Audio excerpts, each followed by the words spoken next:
अस्सलामुअलैकुम, welcome to the mid day show. Monday से हमारा एक सिलसिला जो तसलसल है आप तक 1 बजे तक की डेवलपमेंट और तज्ज़िये और तबसरे उनके ऊपर जो होते हैं वो हम पहुंचाते हैं आप तक। मैं हूं आपके साथ लबीबा तैमूर और मेरे साथ दे रही हैं राना इसार साहब।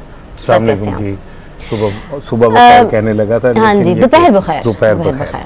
तो नाजरीन, ज़िंदगी बड़ी अनप्रडिक्टेबल सी है। आपको कब क्या किधर कुछ हो जाए कोई ख़बर नहीं होती है।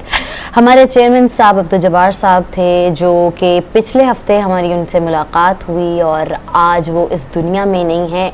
इतनी को अनसर्टनिटी सी है कि आपको बता नहीं सकते। बुझे दिल के साथ ये सारी ख़बरें आप तक पहुंचाएंगे, लेकिन अब क्या किया जा सकता है क्योंकि मजबूरी भी होती है। समटाइम्स बिल्कुल दिल नहीं करता, आपका दिल अंदर से बुझा होता है, आपके लिए प्रेजेंटेबल बनना भी होता है और अब ऑब्वियसली शो लेकर भी आना चाहिए क्योंकि बहुत से लोग ऐसे होते हैं जो इस शो का वेट भी कर रहे होते हैं और इस टाइम पर के भी हमने क्या करना है और क्या चीज़ पता चलनी है। तो आपके लिए हम अपने दिल की जो दुख है वो रख के अपने जो जज्बात हैं अंदर और मुस्कुराते चेहरे के साथ हाजिर हुए हैं। सर, लास्ट मुलाकात में तो समझ से बाहर है कि मैं पूछूं क्या, बताऊं क्या अपने नाजरीन को। हमारी मुलाकात हुई थी, मेरी तो जो आखिरी मुलाकात हुई एग्जैक्टली जिस दिन आखिरी बार दफ्तर आए तो मैं प्रोग्राम के बाद चला जाता था, उनके पास बैठ जाता था। तो उनकी तबीयत उसी टाइम डाउन महसूस हो रही थी, काफी डाउन थी। बहरहाल ये तो कोई भी नहीं सोच सकता था। पावर नैप्स भी ले लिया करते थे कि भी मैं सर नीचे रख के ना थोड़ी देर के लिए पावर नैप ले रहा हूँ, यानी कि वो नकाहत सा उनको फीलिंग तो आ रही होती थी लेकिन वो ओवरलुक कर गए उसको। बस जो आए हैं उन्होंने जाना है, लेकिन वो जो बूटा लगा के गए हैं और वो जिस बूटे की छाँव में मैं भी बैठ रहा हूँ, आप भी बैठ रही हैं, बाकी लोग भी बैठ रहे हैं। यकीन मैंने साहब कि ऐसा दिल बुझा हुआ है, कुछ समझ ही नहीं आ रही। ऐसा जैसे कि आपका जब घर एक माँ के बगैर अजीब सा नहीं, अधूरा सा और अकेला सा बच्चा फील कर रहा होता है। मैं एंटर हुई हूँ उस दिन के बाद ऑफिस, तो ऐसे मतलब सूना सा महसूस हो रहा होता था कि यहाँ से खड़े हुए भी हमसे बात कर रहे हैं। का जो सरबराह होता है एग्जैक्टली वो ऐसी ही फीलिंग के साथ। और इतने फादली आपको बैठकर और खड़े होकर सुनते थे। क्या मतलब लाइक पता नहीं उनकी पर्सनालिटी की मैं जितना कुछ भी कह सकूं मेरे ख्याल से बहुत कम है उनके लिए। अल्लाह ताला उनके दर्जात बुलंद करे, अपनी मेहरबानी फरमाए, आपके दर्जात बुलंद करे, अपनी जवार रहमत में जगह अता फरमाए। अब्दुल जब्बार साहब रहती दुनिया तक जब तक इलेक्ट्रॉनिक मीडिया का पाकिस्तान में जिक्र रहेगा, आपकी शख्सियत जो है और आपका जो कंट्रीब्यूशन है पाकिस्तान के इलेक्ट्रॉनिक मीडिया और सहाफ़त में, वो हम हमेशा याद रखेंगे और एंटरटेनमेंट की दुनिया का एक बहुत बड़ा नाम है, चमकता सितारा नाम था। हमारी और हमारे जैसे बहुत सारे लोगों की बहुत सारी दुआएं आपके साथ हैं। सिलसिला यूं ही चलता है क्योंकि ज़िंदगी है और जाने वाले के साथ कहा जाता है जाया नहीं जाता। इसीलिए आपके लिए आज का जो शो लेकर आई हूँ उसमें मैं आपको बताती चलूँ कि हम कौन कौन सी टॉप स्टोरीज़ जो हैं वो शामिल करेंगे। जनाब वज़ीर आज़म शहबाज शरीफ वतन वापस आ ही गए हैं और वज़ीर ख़जाना इसहाक़ डार पर आमदन से ज़ायद असातिज़ात केस की समाअत हुई, उस हवाले से आपसे बात करेंगे। जबकि इमरान खान पर कातिलाना हमला तहरीक इंसाफ ने सुप्रीम कोर्ट लाहौर रजिस्ट्री में पिटीशन दायर कर दी है। कौमी असम्बली का आज इजलास होने जा रहा है जिसमें 23 निकाती एजेंडा भी शामिल किया है और वो एजेंडा जो है वो भी जारी कर दिया गया है। और इस्लामाबाद में बल्दियाती इंतखाबात कागजात नामजदगी कराने वाले उम्मीदवारों के नाम भी आज जारी किए जा रहे हैं। तो जनाब सबसे पहले हम बात करते हैं राना साहब, वज़ीर आज़म जो हैं वो वापस आ गए। शहबाज शरीफ, बहुत सी बातें ऐसी थी जिसमें बड़े भाम से थे कि उन्हें पता नहीं क्या हो गया, वहाँ रुक गए, अदालत ने रोक लिया। डेली मेल वाला मामला था उसकी वजह से रुक गए, लेकिन अब जो लोग हैं तरफ मतलब लाइक ठंड पड़ गई होगी उनको कि वो वापस आ गए। सर, ये डेली मेल वाला सारा सिलसिला था वो था क्या, आखिर क्या चीज़ थी? देखिए, बात यह कि डेली मेल वाला जो मामला था उसका शहबाज शरीफ साहब की रुकने से कोई ताल्लुक नहीं है। शहबाज शरीफ साहब वहाँ रुके थे, उन्होंने मुशावरत कर रहे थे आर्मी चीफ के नए आर्मी चीफ के नाम के हवाले से।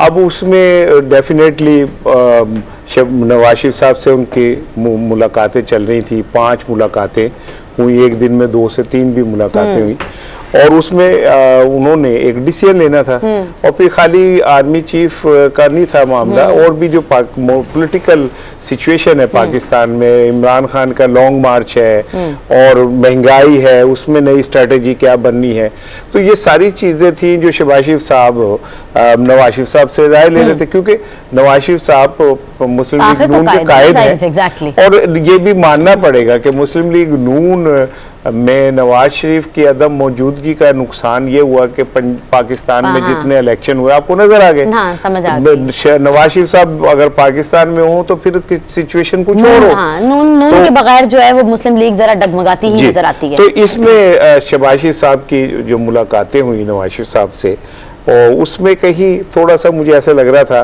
कि कुछ चीज़ों में डेडलॉक की सी सिचुएशन थी, और वो डेडलॉक की वजह से शहबाज शरीफ साहब को वहाँ रुकना पड़ा। और फिर हुस्न ज़न तो यही है कि जो खबरें आई थी कि उनकी तबीयत नासाज है, तो ये भी मानना पड़ेगा। देखिए, बंदा सदर हो, वजीर आजम हो या कुछ भी हो, होता तो इंसान है, बीमार तो वो हो सकता है। अब मैं दुआ गो हूँ राना सनाउल्लाह साहब के लिए, उनके पेस मेकर लग गया है, और अल्लाह ताला उन्हें सेहत तंदुरुस्ती दे।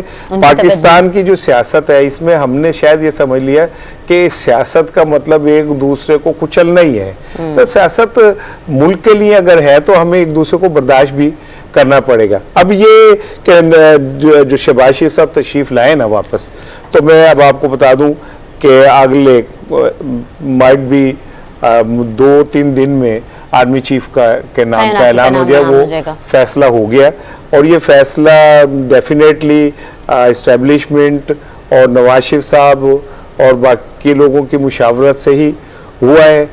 और उसमें सबसे इम्पोर्टेंट चीज़, एक चीज़ मैं आपसे कह दूं, वो है कि नवाज शरीफ साहब ने पाकिस्तान कब आना है। उन्हें सफारती पासपोर्ट तो जारी हो गया, लेकिन ऐसा नहीं है कि एकदम अचानक कल वो आ जाएंगे।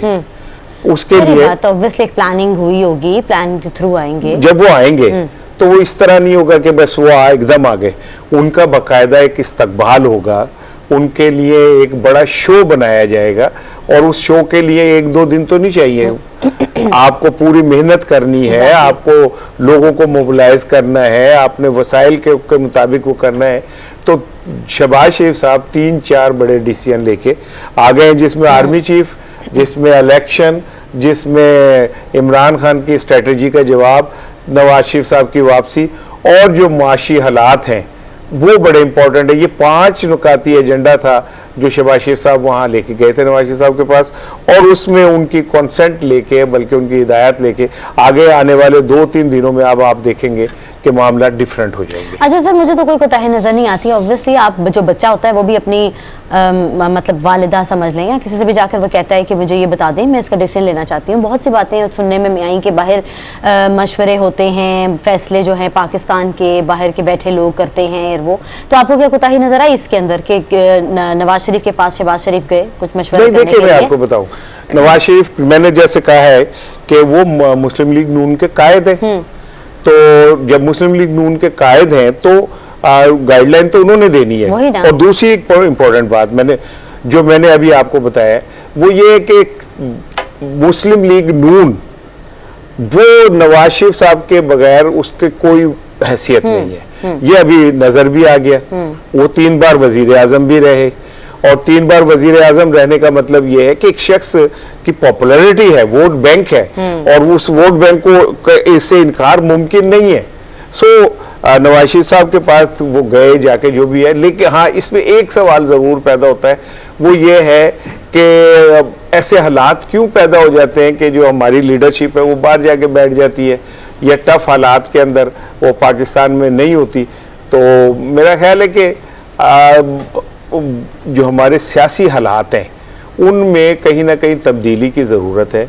ये जो होता है ना कि रिजीम चेंज से मुराद है कि हुकूमत की तब्दीली, इलेक्शन हो या कोई भी हो, जो भी है उसमें जो हारने वाला होता है उसके लिए हालात इतने मुश्किल ना कर दिए जाएं कि वो जो है ना अपनी बका के लिए कुछ करना पड़े।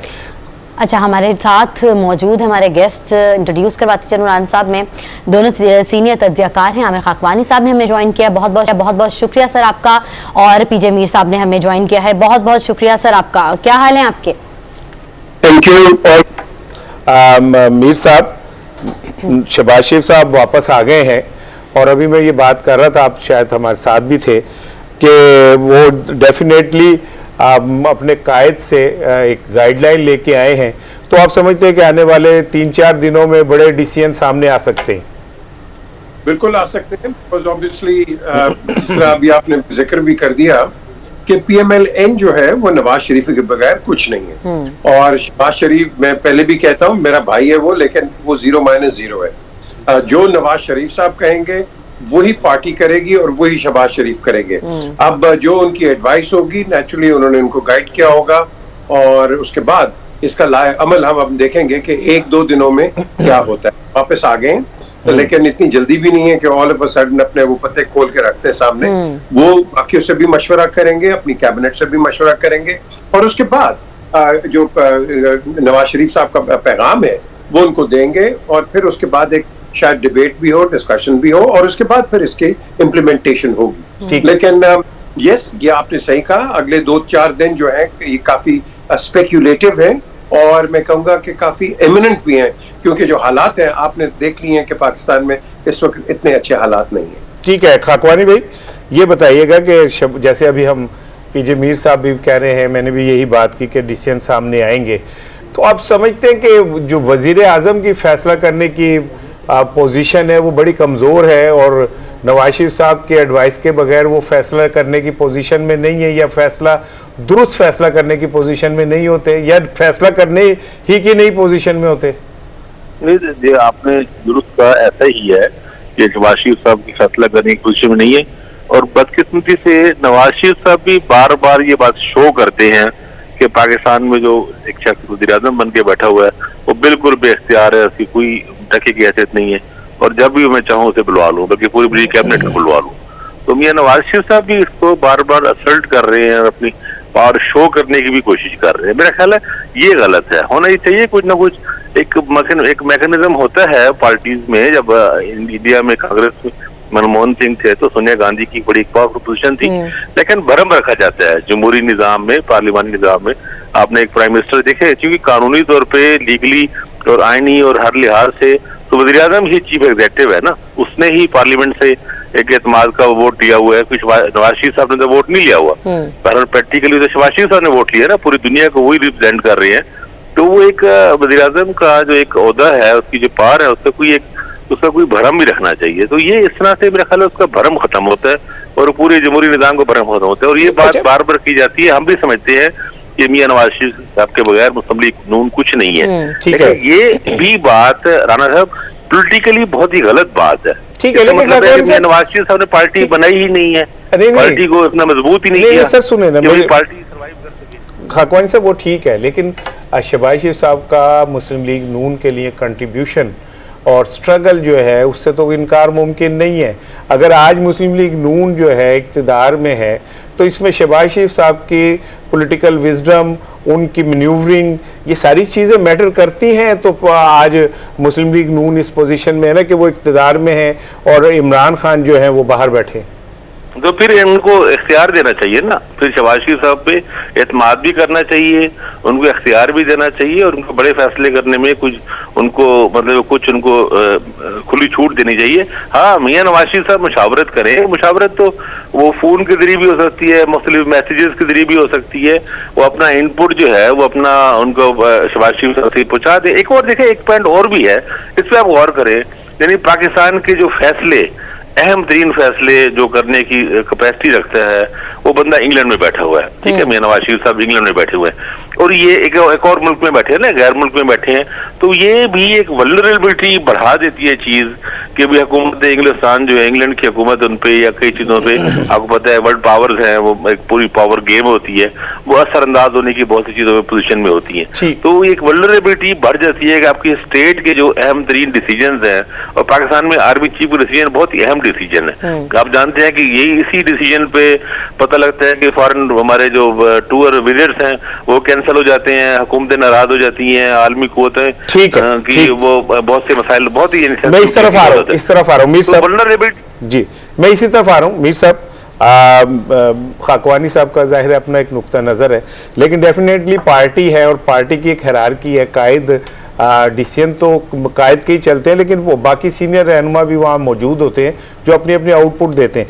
मैं अब आना चाह रहा हूँ कि MBS का दौरा जो है वो मुलतवी हो गया, इसको किस नज़र से देखते हैं? तो बड़ा नुकसान वाली बात है, हम तो बड़े खुश थे कि वो आएंगे तो चलो कुछ थोड़ा सा मईशत के ऊपर अच्छे असरात बनेंगे, क्यों दौरा मुलतवी हो गया सर? देखिए, MBS पाकिस्तान का रूलर नहीं है, वो सऊदी अरेबिया का रूलर है, उसकी मर्जी है आए ना आए, ये उसका प्रॉब्लम।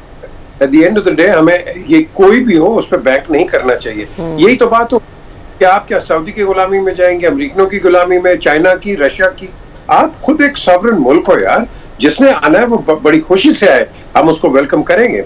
लेकिन अगर वो मुलतवी कर देता है उसके अपनी वजूहात होंगे। अब इसके अंदर हमें कंस्पिरेसी थ्योरी में जाना, जी वो इसलिए नहीं आया because of this because of that, ये बड़ी गलत बात है। अच्छा नहीं मीर साहब, मैं आपकी बात कर रहा हूँ, 21 को उन्होंने आना था, इमरान खान ने भी ऑलमोस्ट इसी तारीख को इस्लामाबाद पहुंचना था, तो चीजें तो क्लैश हो रही थी ना। ये माजी में भी एक दफा देखा गया कि जब चीनी सदर आ रहे थे तो इसी तरह की सिचुएशन थी जो दौरा कैंसिल हुआ। मैं जोड़ नहीं रहा उस बात से, लेकिन पॉसिबिलिटीज तो देखनी पड़ेंगी कि अचानक ये जो दौरा मुलतवी हुआ कुछ तो रीजन होगी। बेशक वो किंग है, वो अपने मुल्क के सरबराह हैं, उनके फैसले हैं, लेकिन ये कोई ऐसा तो नहीं होता कि इतने लेवल पे जब चीजें तय हो गई हो तो एक बंदा कहे जी मेरी मर्जी, मैं नहीं आता। नहीं, ये आपका पॉइंट है, लेकिन मेरी नजर में आई थिंक अगर आप किसी एंगल को लेंगे, मैं सिक्योरिटी लूंगा। अगर इमरान खान के ऊपर ये अटैक हो सकता है, ABCD जिसने मर्जी करवाया हो, तो ये एक इंटरनेशनल कंसर्न भी होता है। आपको याद है कि जब श्रीलंकन अटैक हुआ था हमारे प्लेयर्स के ऊपर, उसके बाद कोई टीम पाकिस्तान आई नहीं थी बिकॉज ऑफ सिक्योरिटी।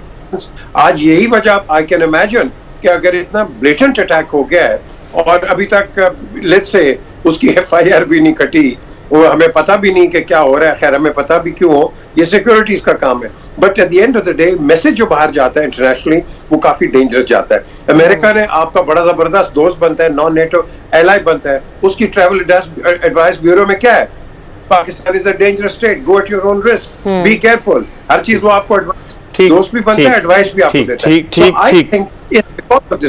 ठीक है अमीर खाकवानी साहब, अगर अब ये वाली बात मान ली जाए तो इसका मतलब तुर्की तो फिलहाल कोई भी नहीं जाएगा। तुर्किया रिसेंट ब्लास्ट के बाद अगर एक इवेंट से ही सारी जो प्लानिंग्स हैं ममालिक की चेंज होती हैं, तो फिर तो ये इस तरह तो नहीं, मेरे लिए क्राइटेरिया नहीं है। आप क्या समझते हैं कि दौरा मुलतवी होने के पीछे कोई और वजह भी हो सकती है? देखिए, वजह यकीनी तौर पे और है, सिक्योरिटी रीजन बिल्कुल ही नहीं है। और ट्रैवल एडवाइजरी आम आदमियों के लिए, आम शहरियों के लिए होती है कि ऐसा तो नहीं कि अमरीकी यहाँ पे ऑफिस आना ही बंद हो गए हैं, कोई उनका फॉरेन मिनिस्टर नहीं आएगा, कोई उनके स्टेट ऑफिस तो लोग नहीं आएंगे, वो तो आते ही रहेंगे और मुमकिन है कोई जनरल भी विजिट कर ले।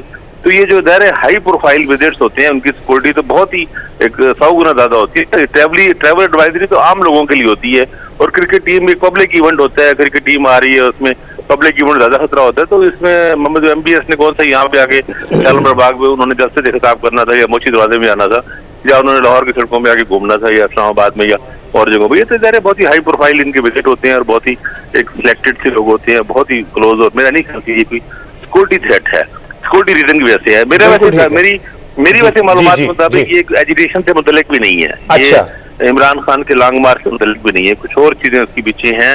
वही बात है, जब हम उनके बात करेंगे तो कॉन्स्पिरेसी थ्योरी बात हो जाएगी। मीर साहब ने ये बात बिल्कुल ठीक की है कि हमें ग्रेसफुली इस चीज को हैंडल करना चाहिए। और जिस तरह हम लोग डिप्रेस और परेशान हो गए हैं कि 10-12 अरब डॉलर के, या उससे ज्यादा की रिफाइनरी के प्रोजेक्ट है वो डिले हो जाएंगे, हो जाएंगे, हमें अपने आप पे जोरे बाजू पे इत्मीनान करना चाहिए और ग्रेसफुली इसको हैंडल करना चाहिए। अगर है यानी इस तरह ना हो कि हम बिल्कुल जिस तरह हम बिल्कुल मंगते हो गए हैं और हमारा मालिक आ रहा था, आका आ रहा था तो वो नहीं आया, तो हम तो बिल्कुल निराश हो गए, अब तो हम भूखे मरेंगे। हमें उसको ग्रेसफुली करना चाहिए। रीजन उसके पीछे है, कुछ रीजन ऐसी हैं कि ज़ाहिर है हम पब्लिकली नहीं ज्यादा बात कर सकते, ठीक ठीक या वो कहें, लेकिन बहरहाल मेरा ख्याल है सिक्योरिटी वो रीजन नहीं है। जी ठीक है।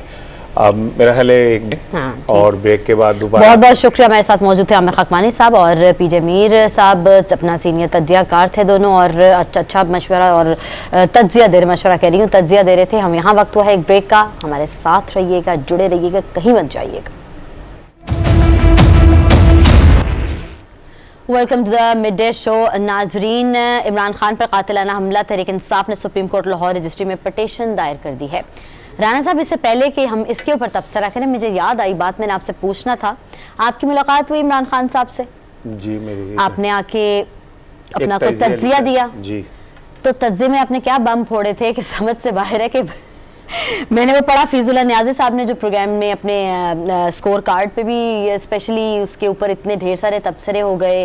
फिर आज मैं सुबह भी उनका वीलॉग देख रही थी, उसमें भी जिक्र था, जिक्र खैर था कि क्या था वो, क्या सिलसिला था, जरा मेरे साथ तो आप बताएं, मैं नाज़रीन के साथ। बात यह कि अब सारे सहाफ़ी एडिटर्स एक उनसे मिल रहे हैं, तो मैं भी उसी में एक हिस्सा था, मैं भी गया था। 1 घंटे की बात हुई, तो खान साहब ने जो गुफ्तगू की, उसके बाद जब मैंने आके तजिया लिखा, तो एक मेरी 32-33 साल की सहाफत है, तो मैं ये समझता हूँ कि जो एक एडिटर अखबार का होता है ना, उसकी ट्रेनिंग ये तो होती है कि क्या छापना है, लेकिन उसकी ज़्यादा ट्रेनिंग ये होती है कि क्या नहीं छापना।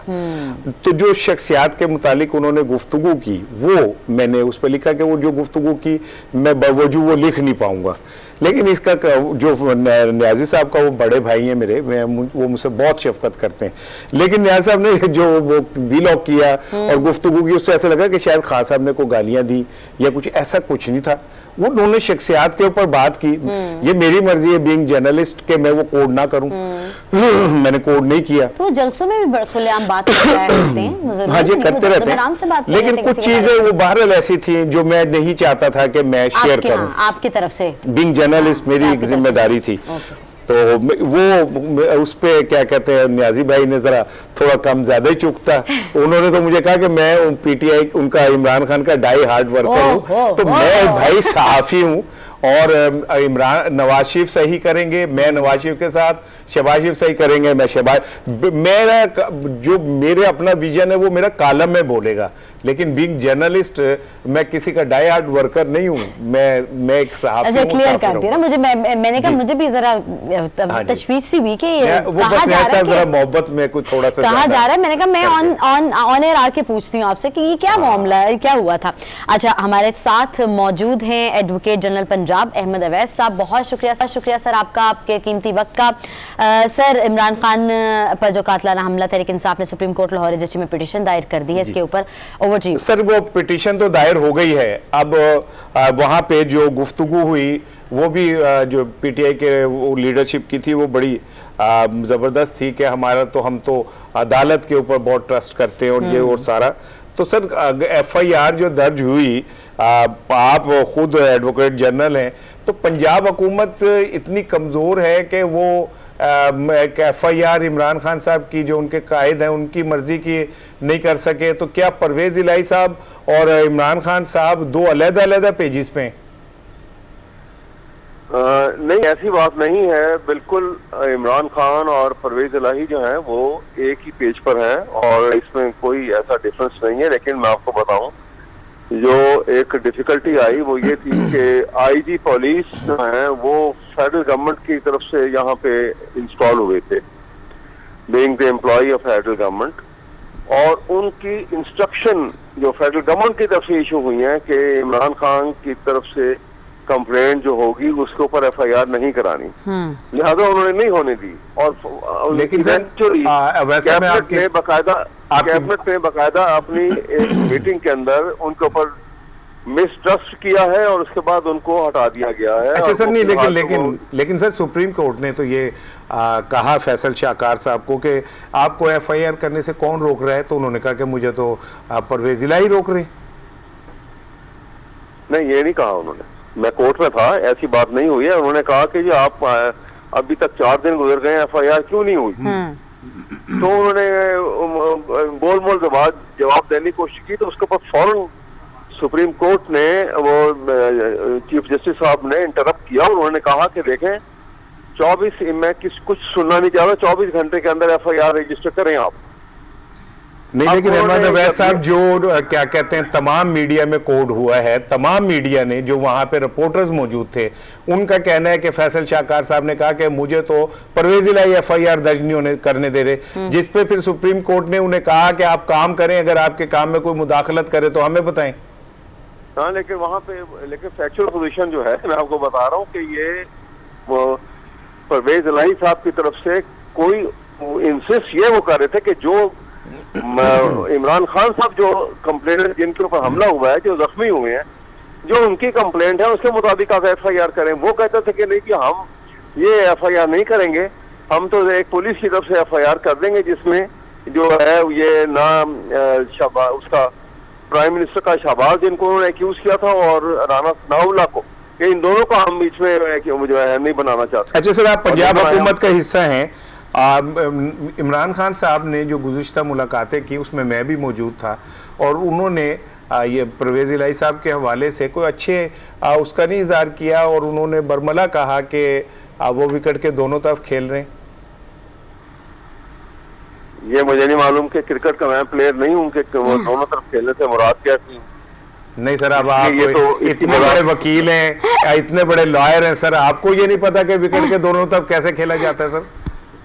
नहीं, देखिए बात सुने, एक होती है कि एक पॉलिटिकल लीडर जिस वक्त वो किसी गवर्नमेंट का हिस्सा बन जाता है तो उसको तो दोनों तरफ से बल्कि चारों तरफ ही नजर भी दौड़ानी होती है और खेलना भी होता है क्योंकि हर एस्पेक्ट को उसने कवर भी करना होता है। तो वो एक अलग सूरत हाल होगी, मुझे मालूम नहीं उसमें उनका रेफरेंस क्या था, लेकिन ये अपनी जगह है कि उन्होंने कैटेगोरिकली चीफ मिनिस्टर ने ये जरूर कहा कि हम बिल्कुल इस मामले में इमरान खान के साथ हैं, हमारे पार्टी के वो जो कॉलिशन सीनियर लीडर हैं और जो उनके साथ हुआ है हम बिल्कुल उनके साथ हैं। और वहाँ पे ये बात जो मैं जानता हूँ वो ये बार बार आई थी कि आईजी पुलिस जो है वो किसी सूरत ये नाम देने को तैयार नहीं है, इसी वजह से मिसट्रस्ट किया गया कैबिनेट की मीटिंग के अंदर और उसके बाद जो है वो उसके बाद वो छुट्टी पे चले गए। और वो आप सर ये बताइए कि क्या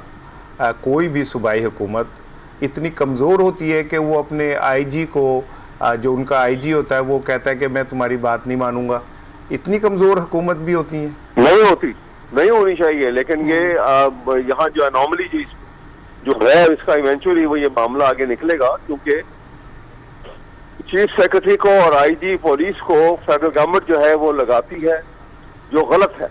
मैं पर्सनली आई फील इट कि ये बिल्कुल गलत है। और तो ये राना साहब ने ये प्रैक्टिस पिछले दिनों में देखी भी नहीं है कि कभी ऐसी कोई प्रैक्टिस हमारे साथ रही है। अभी उन्होंने जी ठीक है, हमारे साथ है। पंजाब में जब से 4-3.5 साल की हुकूमत में 5 आईजी बदले गए और कोई एक आईजी भी जो था वो पंजाब हुकूमत के साथ एडजस्ट नहीं हो सका। अब इसकी 2 वजूहात हो सकती हैं, या तो ये कि जो आईजी के मामलात हैं उसमें इतनी मुदाखलत होती थी कि वो जिच हो जाते थे और एक वक्त आता था सैचुरेशन पॉइंट के वो छोड़ देते थे, वो चले जाते थे। ठीक है, तो ये तो फिर पंजाब की हुकूमत पहले दिन से, अब पीटीआई का नारा ये था कि जी केपीके में देखें हमने पुलिस जो है उसे बड़ा आइडियलाइज कर दिया है, लेकिन अनफॉर्चुनेटली पंजाब में जो पुलिस है उसे पॉलिटिसाइज पहले दिन से ही रखा गया।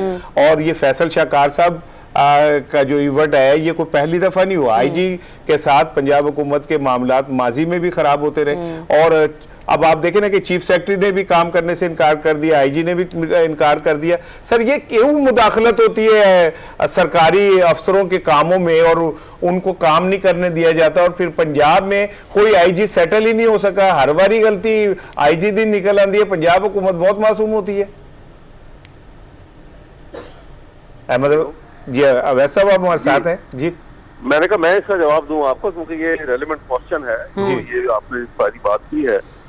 बात ये है कि यही मैंने आपसे कहा कि ये दोनों जो ऑफिस हैं चीफ सेक्रेटरी का और आईजी पुलिस का, ये वो 3 नाम मांगते हैं और वो कहते हैं कि जी हम अपनी मर्जी का वहां से आपको भेजेंगे, जो चीफ सेक्रेटरी लगाया जाए और आईजी पुलिस लगाया जाए, जबकि 18th अमेंडमेंट के बाद ये ऐसा होना नहीं चाहिए। लेकिन ये वो असर्ट करते हैं और दबाव डालते हैं और कहते हैं कि अगर आपने इसमें डेविएट करोगे तो थ्रेट रखते हैं कि हम यहाँ पे जो है वो गवर्नर रूल ले आएंगे।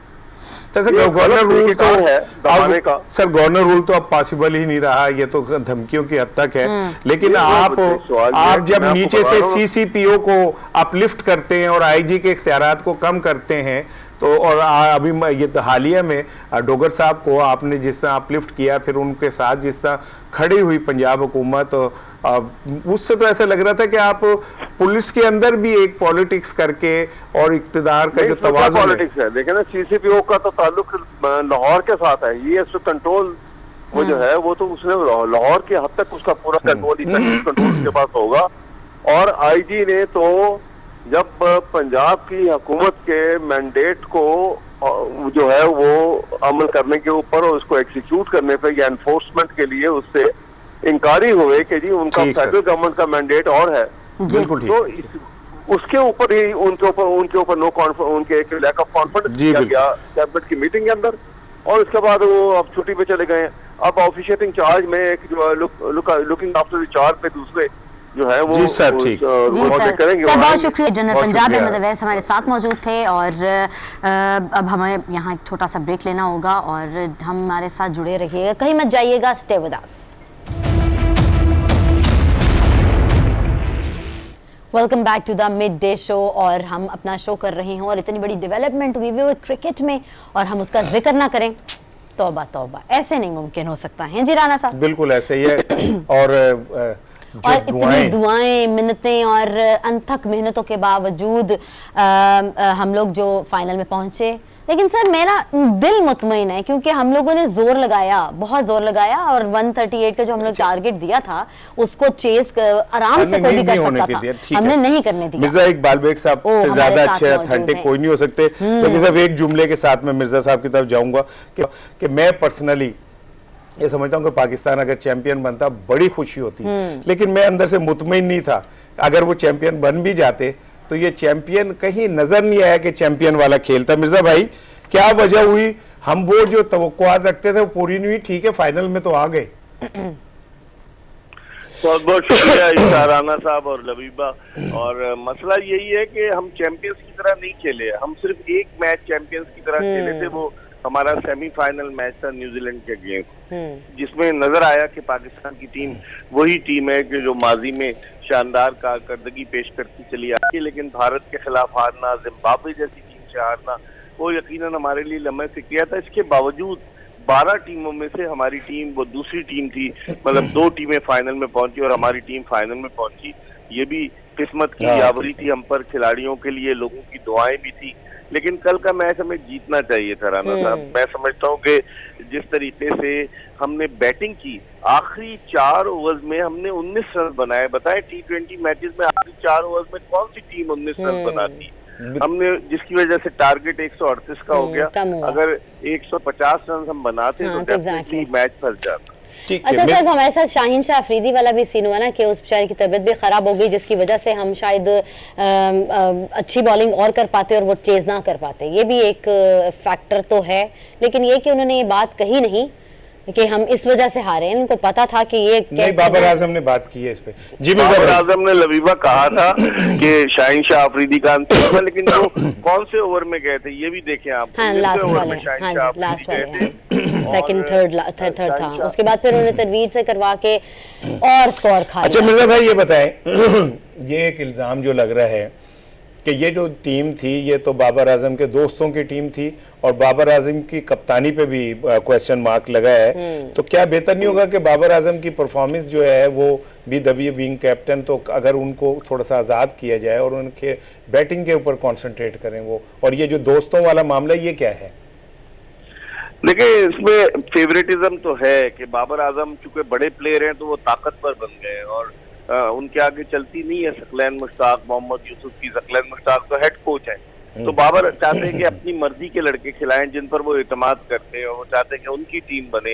एक तरफ बाबर आजम है, दूसरी तरफ रिजवान है राना साहब, ये दोनों मिलकर ही टीम बनाते हैं। लेकिन जहां तक आपने बात की, बाबर बड़े बुझे बुझे नजर आए इस टूर्नामेंट में। 93 का उनका स्ट्राइक रेट था। फिर उन्होंने जिस तरीके से शुरू के 5 मैचेस में सिर्फ 39 रन बनाए थे, प्रेशर तो था उन पर, और कल भी वो जिस तरीके से खेल रहे थे, प्रेशर था उन पर कि डॉट बॉल्स, कल हमने 48 डॉट बॉल्स खेली। आप अंदाजा लगाएं कि 8 ओवर से अगर 8 ओवर कोई टीम डॉट बॉल्स खेलती है तो वो कितना बड़ा टारगेट सेट करेगी। तो बाबर पे प्रेशर है, कप्तानी का भी प्रेशर है, कप्तानी में भी उनसे कल गलतियां हुई। मोहम्मद नवाज को किस लिए लेकर गए हुए हैं आप? मोहम्मद नवाज खेलते हैं क्या? वो बैट्समैन की हैसियत से खेलते हैं? वो तो बॉलिंग ऑलराउंडर है, वो तो बैटिंग। आप ये कह रहे हैं कि इफ्तिखार की जगह नवाज से गेंद करवाते, भेजना चाहिए था।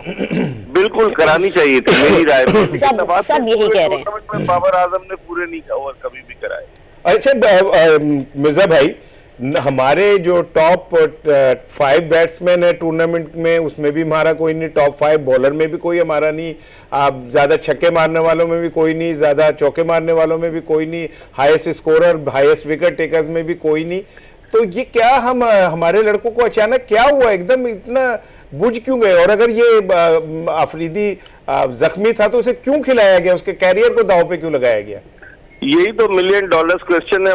खबर आई है राणा साहब के शाहीन शाह अफरीदी जो दिसंबर में इंग्लैंड के खिलाफ पाकिस्तान में टेस्ट सीरीज हो रही है, उसमें उनको आराम कराया जाएगा, नहीं खिलाया जाएगा। जुलाई के बाद वो 23 अक्टूबर को पहला इंटरनेशनल मैच खेले भारत के खिलाफ। मुझे नहीं लग रहा था कि वो मुकम्मल तौर से फिट थे। ठीक है, उन्होंने आहिस्ता आहिस्ता अपनी फिटनेस रिदम गेन किया, लेकिन 100% फिट नहीं थे।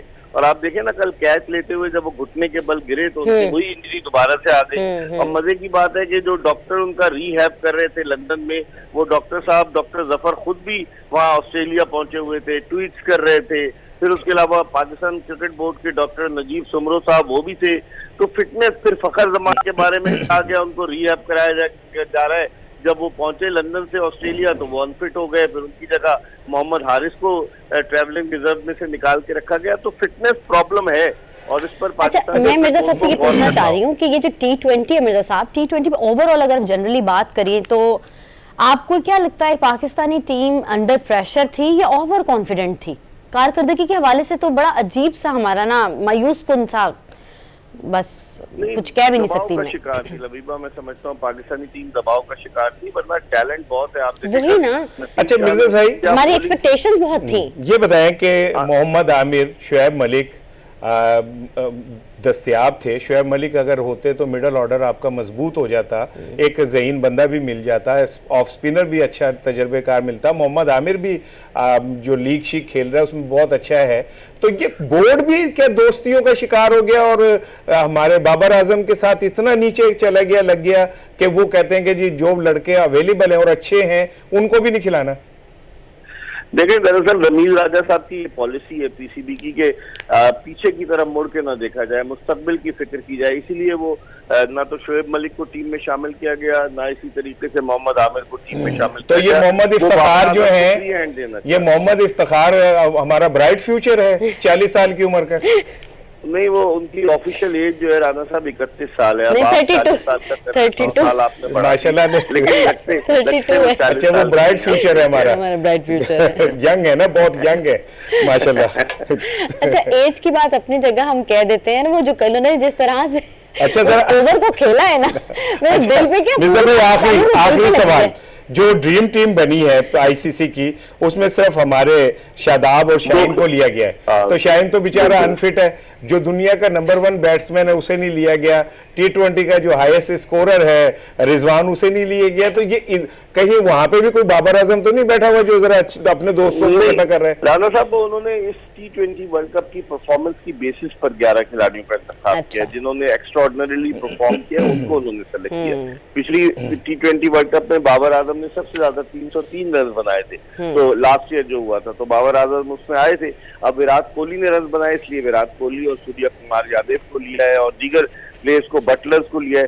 तो मेरे ख्याल में इसमें यही है कि परफॉर्मेंस की बेसिस पर इन्होंने ये टीम बहुत शुक्रिया मिर्जा साहब, आप हमारे साथ मौजूद। और बहरहाल हम लोगों ने कोशिश पूरी की, हम चले गए फाइनल में और चले, हार जीत तो होती रहती है, लेकिन तुम हारो या जीतो हम तुम्हारे साथ। जाते जाते एक एडवाइस के जितनी दुआएं आप टीम के लिए करते हैं पाकिस्तान के लिए करें जरूर, और इसकी मुश्किलात के हल के लिए दुआएं। एग्जैक्टली, ये था हमारा आज का मिड डे शो। 1 बजे तक की जो खबरें थी अब तक पहुंचाई, उसके तज्जिए तबदील आप तक पहुंचाई। इंशाल्लाह कल मुलाकात होगी। बेशर्ते जिंदगी, अपना बहुत ख्याल रखिएगा, दुआ में शामिल रखिएगा। अल्लाह हाफिज़।